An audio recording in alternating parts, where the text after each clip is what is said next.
Time a brief lull hovers over Idlib after days of intense bombardment. Nonetheless, the Assad regime forces have been massing up on too close to the Idlib border in preparation of what many fear could be a renewed assault, a ground assault against the northwest province, the last rebel-held province in Syria. The United Nations has warned that up to 1 million refugees could be displaced and pushed out of their homes if the Assad regime does move forward with a campaign to capture and occupy the province of Idlib. We're looking at over 3 million inhabitants, thousands of families whom have been displaced from other parts of Syria due to the Assad regime and are now living in Idlib. Many of them have nowhere else left to go, but right now, after days of intense bombardment, it seems that a brief lull in the fighting and the bombardments by the Assad regime and the Russian warplanes is taking place. We're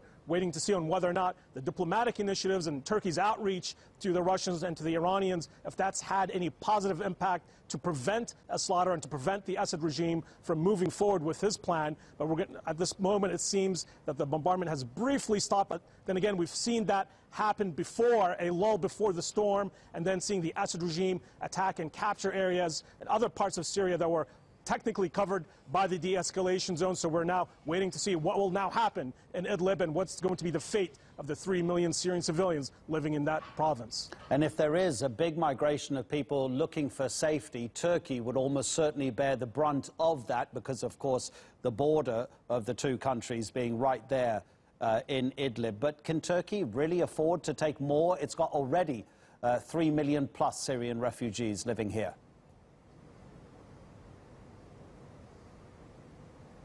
There's no question, and that is one of the main points that Turkey and Turkey's leadership has been raising to the international community and in its diplomatic engagements with the Russians. As you said, over 3 million Syrians are living in Turkey, many throughout southern Turkey and throughout the country. So Turkey is at full capacity. So if an Assad regime assault does take place against Idlib, imagine another 1 million refugees.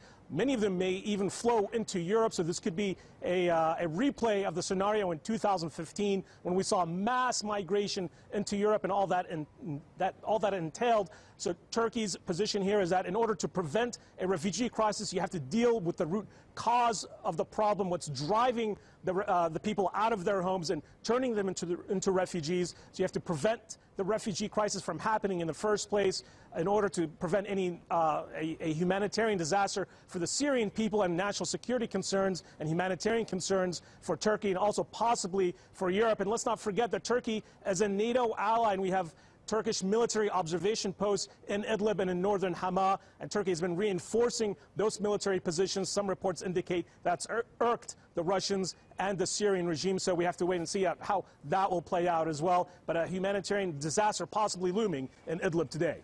Oubai, thank you very much indeed in Gaziantep for us, Oubai Shahbandar.